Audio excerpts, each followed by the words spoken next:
تفضل ابوي. للاسف الاسد دافعين عليه 30 درهم شاربنها مرق.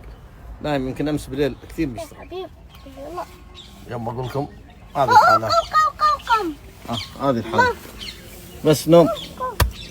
يا اسد نام اسد 30 درهم وين؟ يو بس كله ذباب كله ذباب. وين 30 درهم؟ رجع فلوسنا. قاصين علينا انتم قاصين علينا. يعني ايش محلاكم صافين صف وهناك نايمين. طيب مين يرجع لنا 30 درهم؟ انت ولا عيالك؟ دين عليكم. نؤكد في البداية أن هذا التصرف لا يمثل إلا صاحب الفيديو فقط، أما دولة عمان الشقيقة فهم من أحلى وأجمل الشعوب علينا. يا عزيزي لو برد عليك بالمنطق اللي أنت تتكلم فيه بستوي أتفه عنك، لأنه منطق جدا تافه. يعني تبغى جلسي يداوم دوام رسمي ولا شيء بالضبط؟ أنا مش فاهم.